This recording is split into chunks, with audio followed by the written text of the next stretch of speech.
d'être donc de retour après une petite conception rapide de l'ensemble. Je vous montre, hein, vous voyez, j'ai mis une image en haut à gauche, le titre, la chenille, de l'œuf au papillon. J'ai changé comment dirais-je, de police. Je me suis mis en Jokerman, vous voyez. Ensuite, à la diapo suivante, vous voyez, la diapo 2, vous voyez, j'ai bien mis le titre 1, là, le titre 1.1. J'ai joué avec les différentes couleurs. Ici, j'ai écrit en blanc, là j'ai écrit en noir, parce que le fond quand il est plus foncé, pardon, on voit mieux écrire en blanc, et quand c'est plus clair, on voit mieux écrire en noir. Ici j'ai mis voilà un petit truc, hein, selon les chenilles, les œufs en plusieurs formes, les œufs, pardon. Donc voilà. La diapo suivante, je rappelle le grand 1 et je mets du coup que je suis au grand 1.2. Ensuite, je passe à la suivante. Vous voyez, là c'est le grand 2, j'ai changé de couleur. Grand 2.1, quand je continue, vous voyez, le grand 2, il n'a pas bougé. Je sais que toujours je suis dans le grand 2, mais cette fois-ci, c'est la deuxième partie. C'est vraiment plus simple, je trouve, de faire comme ça quand vous faites une présentation. On sait où on en est. Vous voyez, le grand 3, le grand 3.1, grand 3.2, du coup encore grand 3.2.1. Du coup, je joue avec un dégradé de couleurs. Et il faut forcément, vous voyez, quand je joue sur les différentes diapos, que ça se suive. Comme ça, c'est clair pour la personne qui doit vous suivre. Il sait où est-ce que vous allez. Voilà. C'est un peu l'idée, bien sûr, toujours avec les numéros de diapo. Je trouve cela plutôt important. Qu'est-ce qu'on peut regarder? On peut regarder du coup les conceptions. Ici, vous voyez tout en haut, il y a un onglet, vous voyez conception. Donc, du coup, je vais pouvoir choisir donc soit des diapos qui sont déjà toutes faites. Vous voyez là, je me dis bah tiens, je prends ce genre, celui-là. Vous voyez, ça affiche comme ceci. Je prends celui-ci, celui-là. Vraiment, vous amusez à prendre des choses plutôt lisibles et selon le style de présentation que vous allez proposer, faites attention au style que vous allez adopter. Voilà. Moi j'aime bien celui-là quand il s'affiche bien. Voilà. Ouais, j'aime bien celui-là parce que du coup la numérotation est plutôt claire, affichée. Après, du coup, quand vous avez choisi un thème, vous pouvez aller voir une variante. Donc là, par exemple, j'ai choisi ce thème.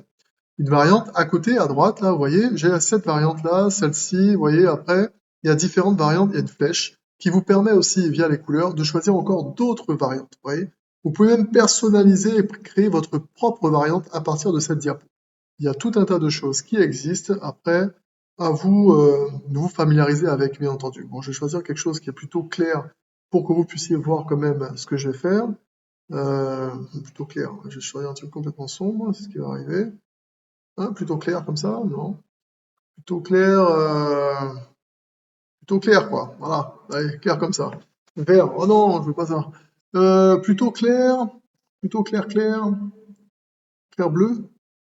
Ouais, clair bleu. Allez, voilà, plutôt clair comme ça. Ça fait, ouais, bon.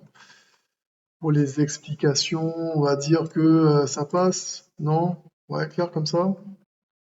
Ouais, c'est bof, hein, mon truc. Je vais reprendre comme c'était. Voilà, c'était très bien. Allez, je vais voir si j'ai pas un autre style plutôt sympa. Ouais, je l'aime pas celui-là. Ouais, je l'aime pas. J'aime pas. Ah, celui-là? Bof, non. Bof, voilà, c'est compliqué. Il y a tellement de styles. Oh, un petit style goutte d'eau. L'écriture est trop peu. Enfin, les numéros, je trouve ça un peu trop petit. Celui-là.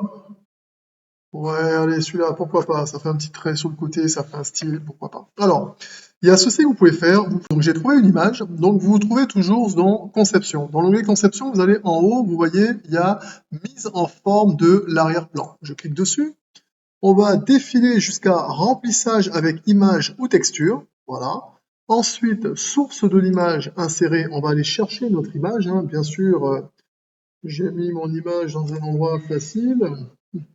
Je l'ai pas. J'espère. Oui, voilà, super. Moi, j'ai choisi, vous voyez, donc des montagnes à l'arrière. Et ensuite, vous voyez, tout en bas, il y a marqué appliquer partout. Et comme vous pouvez regarder là sur la gauche, il n'y a que la diapo sur laquelle je travaille où mon image est sélectionnée pour le moment. J'appuie appliquer partout et vous voyez, c'est magique, les montagnes apparaissent partout.